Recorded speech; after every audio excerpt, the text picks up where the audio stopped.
I am Donyas Marlipi. I will discuss about the social learning theory.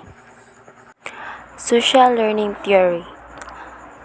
Social learning theory proposed by Albert Bandura. Albert Bandura is a sociologist emphasized the importance of observing, modeling, and imitating the behaviors, attitudes, and emotional reactions of others. Social learning theory considers how both environmental and cognitive factors interact to influence human learning and behavior. Ang social learning theory is a theory sa proseso sa pagkat-on og sosyal nga pamatasan nga nagsugyot nga ang mga bag-ong pamatasan mahimong makuha pinaagi sa pag-observe og pagsundog sa uban. Mao na siya ang social learning theory. People develop motivation to commit crime and the skills to commit crime through the people they associate with. Social learning theory is a theory of learning and social behavior which proposes that new behaviors can be acquired by observing and imitating others. It states that learning is a cognitive process that takes place in a social context and can occur purely through observation or direct instruction, even in the absence of motor reproduction or direct reinforcement. In addition to the observation of behavior, learning also occurs through the observation of rewards and punishments, a process known as vicarious reinforcement. When a particular behavior is rewarded regularly, it will most likely persist. Conversely, if a particular behavior is constantly punished, it will most likely desist. The theory expands on traditional behavioral theories, in which behavior is governed solely by reinforcement, by placing emphasis on the important role of various internal processes in the learning individual. Social control theory. Most people would commit crime if not for the controls that society places on individuals through institutions such as schools, workplaces, churches, and families. Theorists believe it is society's responsibility to maintain a certain degree of stability and certainty in an individual's life, to make the rules and responsibilities clear, and to create other activities to the art criminal activity. Drawing on the tenets of routine activity theory, social control theory is especially important with analyzing crime in impoverished areas. The effect of property on the likelihood of crime is no secret, nor is it a new phenomenon. When there is not enough food to eat or children are left alone the home while their parents work a second job, the seeds for crime had been planned, and under this theory, it is society's obligation to prevent crime from happening. Various methods to provide children with social activities with their parents are unable to are very important in low-income neighborhoods. Giving children an alternative to a life of crime is necessary under this theory of criminology. Bandura's social learning theory states that people learn from one another via observation, imitation, and modeling. The theory has often been called a bridge between behaviorist and cognitive learning theories because it encompasses attention, memory, and motivation. People learn through observing others' behavior, attitudes, and outcomes of those behaviors. Most human behavior is learned observationally through modeling. From observing others, one forms an idea of how new behaviors are performed, and on later occasions, this good information serves as a guide for action. Social learning theory explains human behavior in terms of continuous reciprocal interaction between cognitive, behavioral, and environmental influence. Ang social control theory nagkonsepto nga kadaghanan sa mga tawo makahimo og krimen kung dili tungod sa kontrol nga gibutang sa katilingban sa mga individual pinaagi sa mga institusyon sama sa mga schools, workplace, churches, and families. Mao na siya ang social control theory. Reciprocal determinism. Bandura believed in reciprocal determinism, that is, the world and a person's behavior cause each other, while behaviorism essentially states that one's environment causes one's behavior. Bandura, who was studying adolescent aggressions, found this too simplistic, and so in addition, he suggested that behavior caused the environment as well. Bandura considered also personality as an interaction between three components: the environment, behavior, and one's physiological processes, one's ability to entertain image in minds and knowledge. Social learning theory has sometimes been called between behaviorist and cognitive learning theories because it encompasses attention, memory, and motivation. The theory is related to Vygotsky's social development theory and Lavis-situated learning, which emphasize the importance of social learning bridge. Individuals that are observed are called models. In society, children are surrounded by many influential models such as parents within the family, characters on children's TV, friends within their peer group, and teachers at school. These models provide examples of behavior to observe, imitate, masculine and feminine, through and antisocial, and etc. Children pay attention to some of these people and encode their behavior. At a little time, they may imitate the behavior they have observed.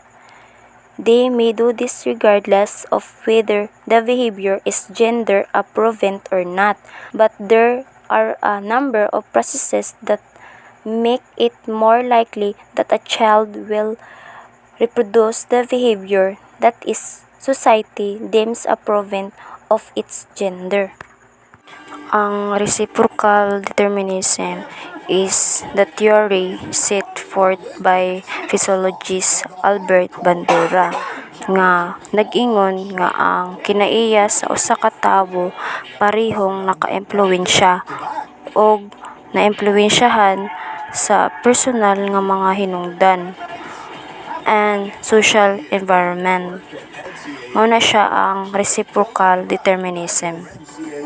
First, the child is more likely to attend to and imitate those people it perceives as similar to itself. Consequently, it is more likely to imitate behavior modeled by people of the same gender.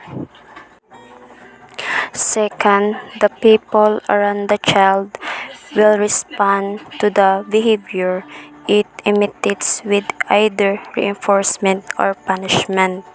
If a child imitates and models behavior and the consequences are rewarding, the child is likely to continue performing the behavior. If parent sees a little girl concealing her teddy bear and says, "What a kind of girl," feeling happy about being approved of it, and internal reinforcement. A child will behave in a way which it believes will earn approval because it desired approval. Positive or negative reinforcement will have little impact if the reinforcement offered externally does not match with an individual's needs. Reinforcement can be positive or negative, but the important factor is that it will usually lead to a change in a person's behavior. Third, the child will also take into account of what happens to other people when deciding whether or not to copy someone's actions. A person learns by observing the consequence of another person's behavior.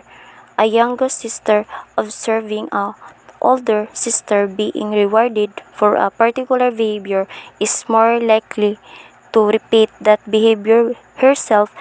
This is now as vicarious reinforcement.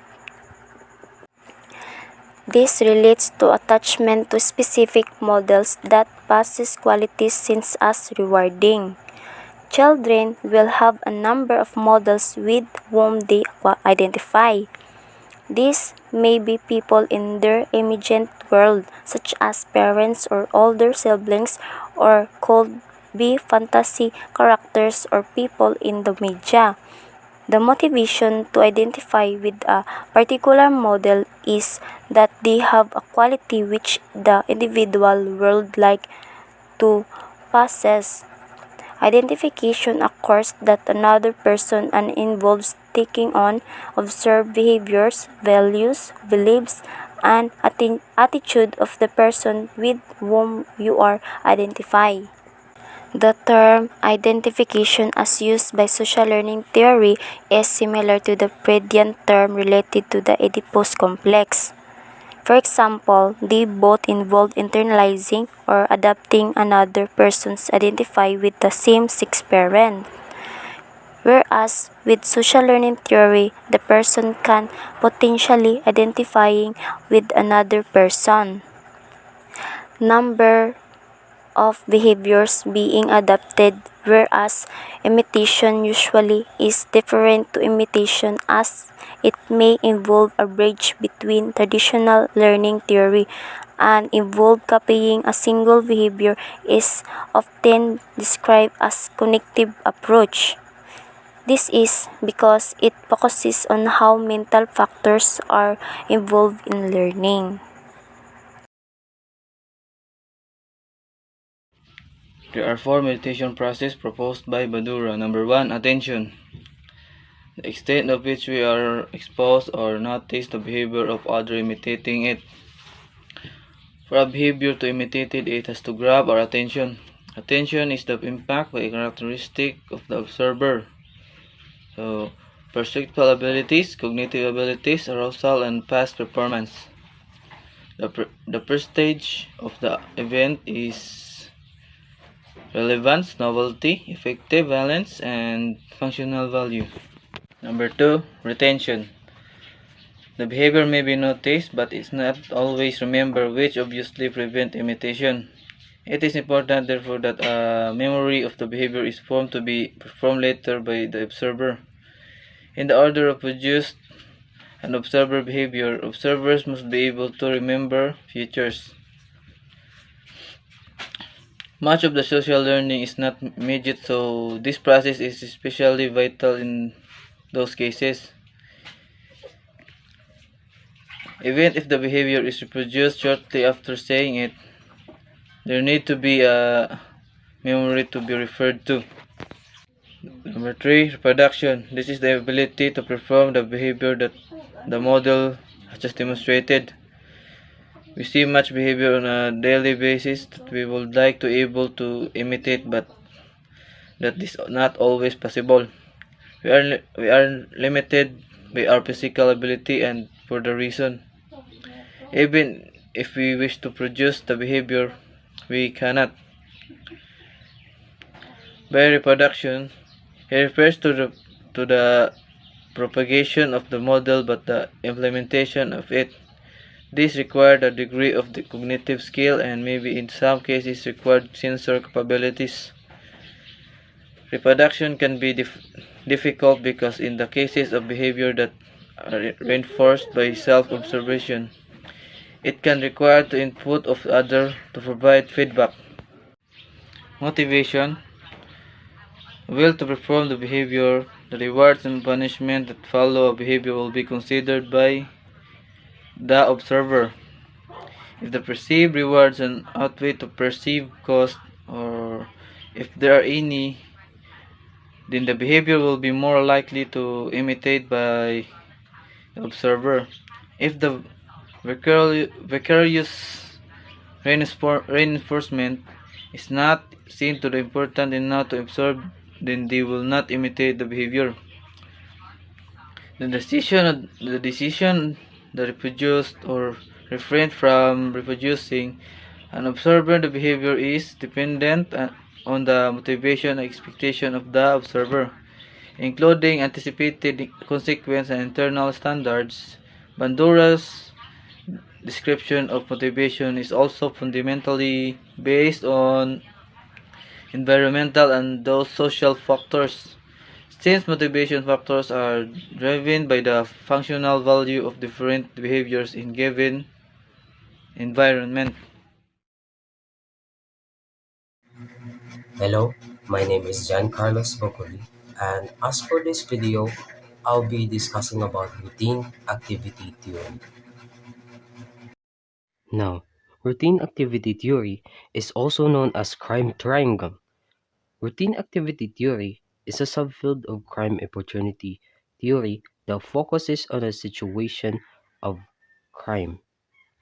The premises of routine activity theory is that crime is relatively unaffected by social causes such as poverty, inequality, and unemployment. The, analy- the analytic focus of routine activity theory takes a macro level view and emphasizes broad scale shifts in patterns of victim and offender's behavior. So it means that this theory view in a macro level, so within the society, which is something obvious, such as the pattern of victims, such as where they work, asa sila nagtrabaho, asa sila nag-eskwela, asa sila moagi permi. Ngana. Next is routine activity theory states that in order for crime to be committed, there are three specific criteria. These are motivated offenders, suitable target, and the absence of capable guardian. Example of target is that money, um, uh, jewelries, phones, and other valuable things. The example of capable guardians such as security guards, manager in the venue, and provide the CCTV. Mga nga na ba? Then next is routine activity theory suggests that the organization of routine activity in society creates opportunity for crime. In other words, the daily routine activity of people, such as where they work or go to school, the routes they travel, the groups with whom they socialize, the shops they frequently go, and so forth. Because opportunity vary over time, space, and among people. So that's the likelihood of crime. So ang gisuggest diri kani nga theory giingon diri nga ang society giapoy mohimog crime kay sila giapoy mo create og opportunity para sa mga aggressor or offender nga mo commit of crime. as that. Then next is activity theory, first formulated by Lawrence E. Cohen and Marcus Felsen in 1979. Now, Cohen is a professor of University of California, and Felsen is also a professor at Texas State University, and they are both um, criminologists, and later developed by Felsen, is one of the most widely cited and influential theoretical constructs in the field of criminology and crime science. Now, it's very well known because ang because this theory or kaninga theory has a very straightforward nga theory, such as why katong ilagi state nga why crime occurs, that there are three elements, which is uh, offender, target, and the lack of capable guardian. And next is Cohen and Felsen hypothesized that postmodernity had facilitated the convergence in space and time of likely offenders with the goal of committing crime against suitable targets in absence of capable guardian. Motong ako gingon ganiya earlier, nga ang society gyapon daw mo ilagi hypothesis diri nga ang society gyapon mo day mohimo crime because they offer an opportunity for offenders to commit crime, nga kuan mo nang ilagi hypothesis diri nga part. And from this, they derive two apparent ideas with significant implications. First is the opportunity for distinct elements of criminal, though not disaggregated. Second is correlate of the first, that the absence of either the first two elements, offender and target, or the presence of the third, which is the capable guardian, would be sufficient in in itself to prov- to prevent a potential criminal event. Now, routine activity theory can be used as a way to explain why crimes occur and to predict who has the highest likelihood of committing crime. This is assuming that, though, when presented with the situation where they have the ability to commit a crime, people will generally take the opportunity. But routine activity theory can also be effectively create programs that make it more difficult not only for people to commit crime, but also make them less victimized and cause harm to our society.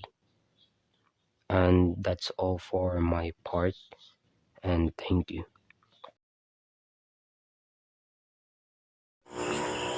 Situational target. There are three major categories of target. Money, person, object, or place.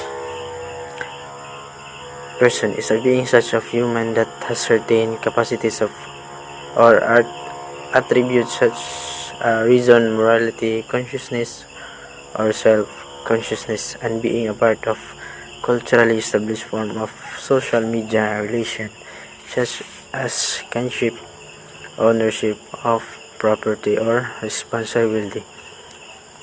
An object, anything that is visible or tangible and is relatively stable in form. Place, an area with definite or indefinite boundaries, a portion of place. Some example of capable guardians: police patrol, law enforcement officers assigned to monitor specified geographic areas, that is, to move through their areas at regular intervals, looking out for any sign of problem of any kind. police patrol mao ni silang gi-assign nga magbantay sa karsada pananglitan kaning naay gisira siya or naay mangawat dali ra masumbungan kay naman sila sa kuan highway tas dali ra sa makitan mo nang kuan police patrol. Security guard who is hired to protect them employing parties assets properly, people, equipment or money. So security guard mo ni silang gihired sa company para magbantay sa usa ka budiga or bisan unsa basta kanang naay mga equipment na mga kawaton ana or money kay money kanang pananglit na hold up or ana manang tuwan sa guard pagbantay sa safety. Neighborhood watch groups. The aim of neighborhood watch groups include educating residents of a community on security and safety and achieving safe, secure neighborhood. So kining neighborhood muna silang mag-educate sa mga tao para pananglitan o kanang i-educate nga ang tao nga musumbong kung naay crime or gidahog-dahogan sila nga o dapat di pa sila madlock sa police manay kon sa neighborhood watch group. Likely offenders when suitable target is unprotected by a capable guardian, there is a chance that a crime will take place. Small and list sa main ones broken down under various categories. Gain, poverty to feed, drug habit, greed. Society, lack of education, poor employment prospects, family background, mental illness, poor housing, and last as a rebellion against authority.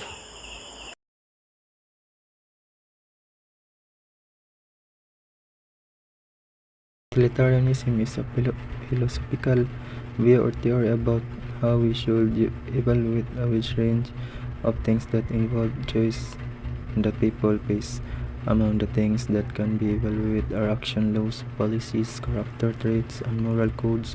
Utilitarianism is a form of consequentialism because it rests on the idea that is the consequence or result of actions, law, policies that determine whether they are good or bad, right or wrong in general. Whatever is being evaluated, we thought to choose the one that will produce the best overall results. In the language of utilitarian, we should choose the option that maximizes utility, that action or policy that produces the largest amount of good.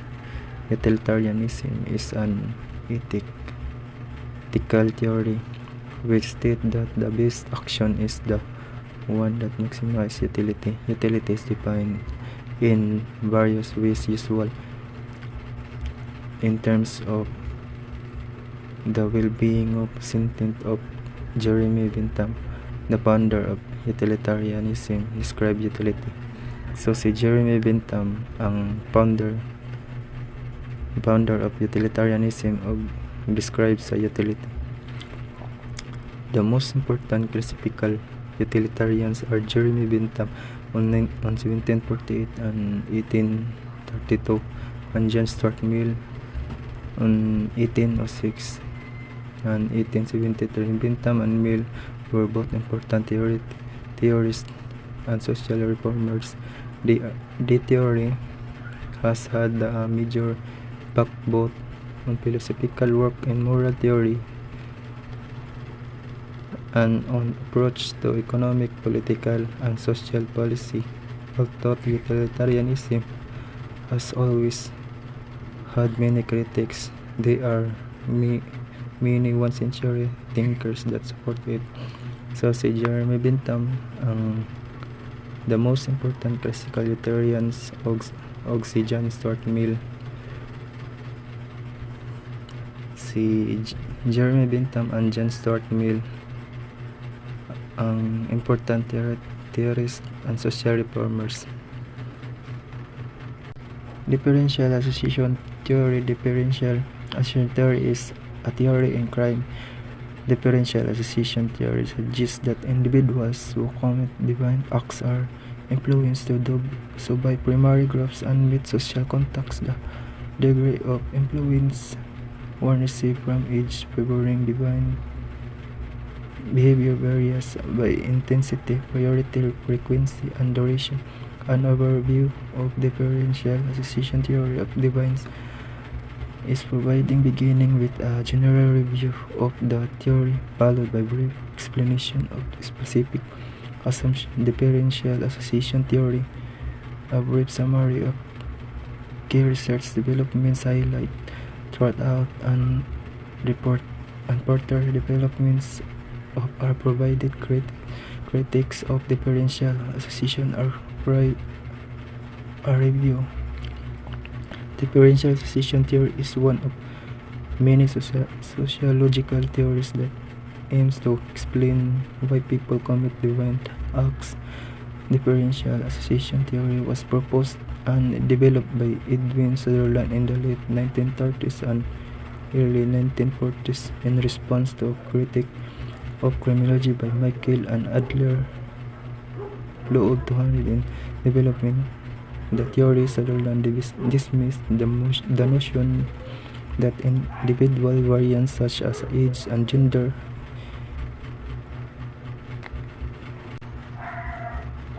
adequately explain criminal involvement.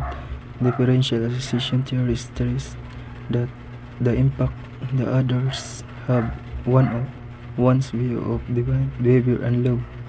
So si Edwin Sutherland, his theory was proposed and developed in the late 1930s and early 1940s, and Michael si Adler in response to a critique of criminology. 9 assumptions of the theory. Sutherland on 1939-1924 provided a backdrop for how people obtain definition favorable or unfavorable to violation of the law. While explicating the theory, Sutherland suggested that the following 9 assumptions guide how to the theory able to explain criminal behavior. Each assumption is reviewed below.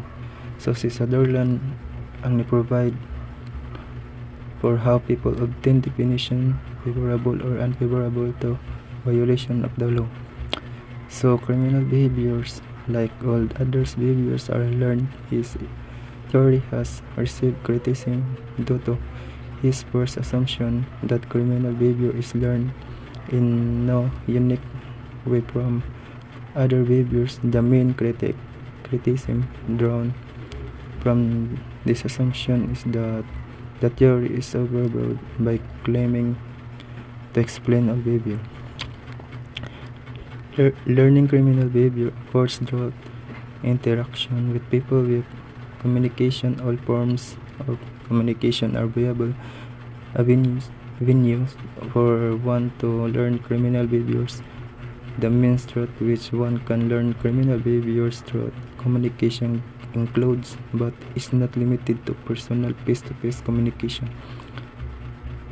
written communication such as letter and electronic mail, video chat, and telephone conversation. So, I am Edmar Villasin. I am tasked to report the 9 assumptions of the theory. So, Sutherland in 1939 to 1974 provided the backdrop for how people obtain definitions favorable and unfavorable to violation of law.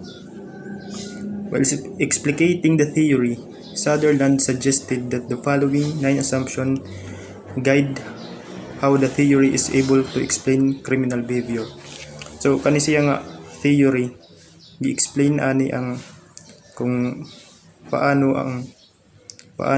kanang tawagan kanang ang criminal behavior sa usa ka tawo.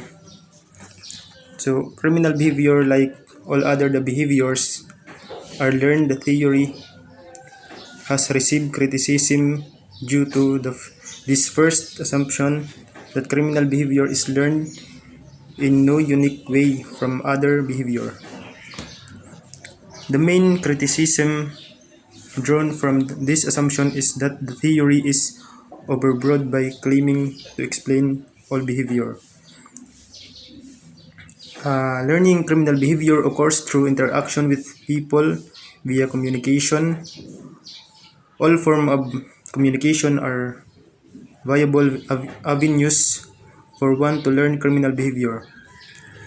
So kaning criminal behavior nakukuha ni sa usa ka tawo sa mga tawo na kapaligid sa iyaha sa pagkikipag-interact sa ubang tawo ug pwede pod sa pagkikipag-communicate.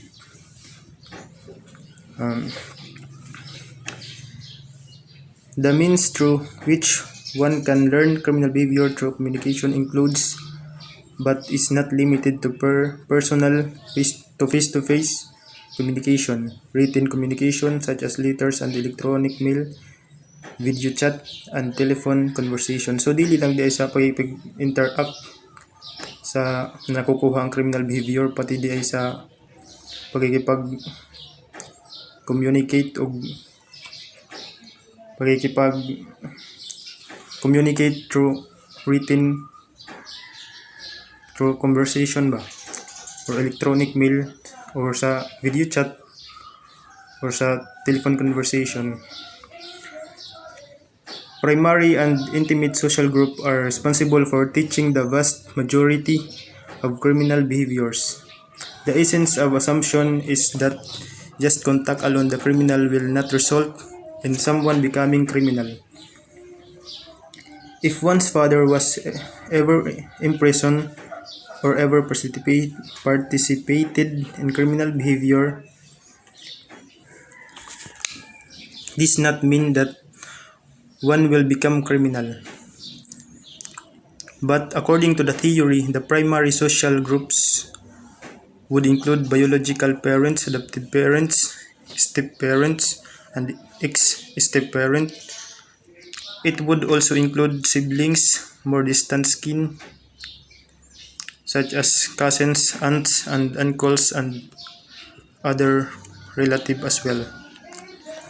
So dili lang di ay sa kanang makukuha nimo ang criminal behavior sa pagkikipag chat or pagkikipag conversation sa ubang tao. So ang primary kuno na intimate social group are responsible for teaching vast majority of criminal behavior.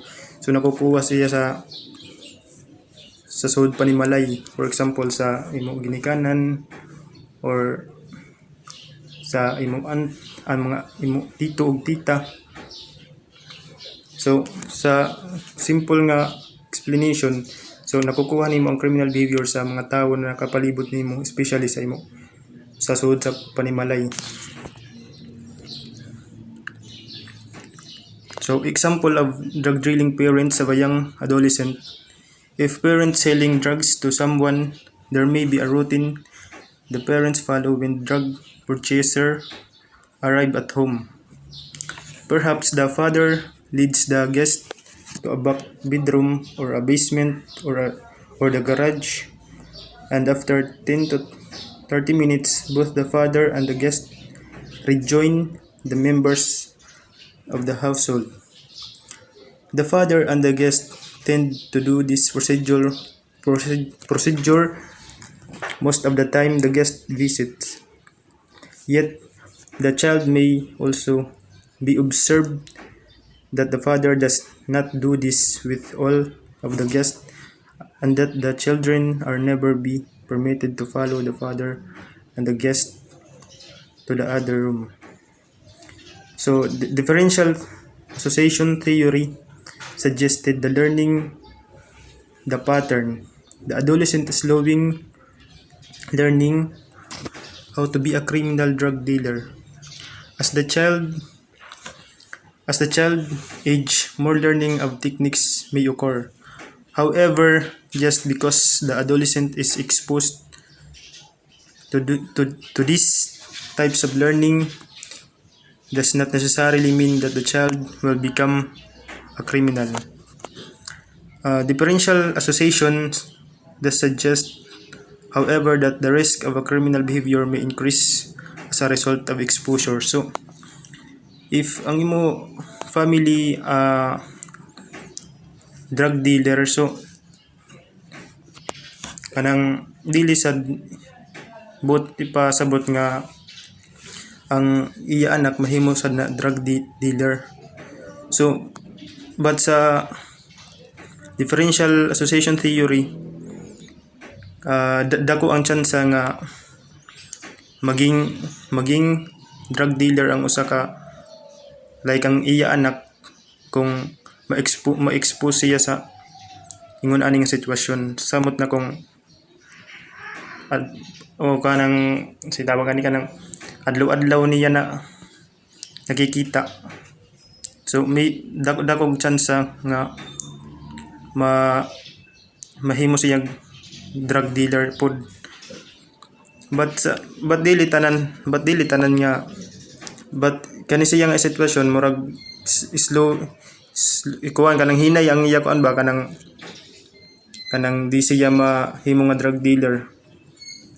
But based of the differential association theory, dako ang tsansa niya nga maging resulta nga mahimo siyang drug dealer tungod sa ma-expose siya anang sitwasyon. This theory was developed by Edwin H. Sutherland. So kani nga theory na develop ni Edwin H. Sutherland, who was a sociologist and professor. He created the theory to explain the reasons why people commit crime. The theory based upon the idea that criminals commit crimes based upon this association with other people. Basically, criminal behavior is learned by associating with other criminal individuals.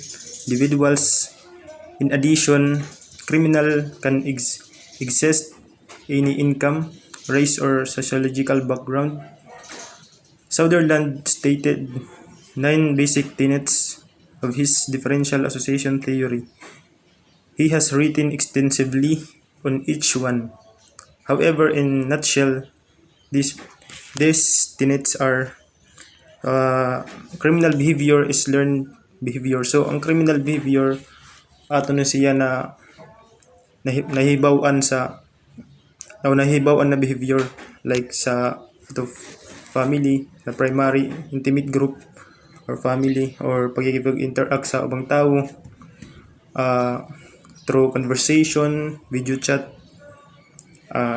kana diha makukuha nato ng criminal behavior based on based ra siya sa differential association theory. Sunod is criminal behavior learned by interacting with other people by communicating with words and gesture. So, criminal behavior na hibaw-an nato sa pag-interact with other people, sa pag-istorya and sa mga gios nila. The main portion of the learning the criminal behavior happens among small group of people. Sunod, learning about crime includes learning the techniques of committing a crime, as well as learning the motivation attitudes toward crime. Sunod is legal codes demonstrate what is good or bad and provide a motivation of crime. In other words, the law express what is right and wrong to an offender. So ang law siya pod ang nakahibaw kung unsay sakto ug unsay dili sakto nga gibuhat sa katawo. A person become a criminal because of frequent criminal pattern. For example, if one exposed to a repeated criminal scenario, this scenario will eventually rub off on other nearby. So, usap pod siya nga reason nganong kukuha ang criminal behavior through. So for example, ma-expose ang usa ka tawo sa same scenario ba kanang like for example ako gihatag nga example katong gihatag diri nga example nga ang usa kuno ka bata o usa ka amahan siya ay drug dealer. So dili kuno kanang iya anak mahimo nga drug dealer, pero based sa differential theory naglibog na ta. So, pero sa based sa differential theory, kung balik-balik ang scenario, so dako ang chance nga mahimo nga drug dealer pud ang usa ka bata or anak sa katong anak sa namaligyaay og drug. So sunod, the differential association theory can differ in frequently, duration, priority, and intensity. Sunod is the learning of the criminal behavior by association is similar to all other types of learning. Criminal and non-criminal behavior is an expression of the same need and values. In other words, it does not discrimination of any person or any background can become a criminal. So maora to.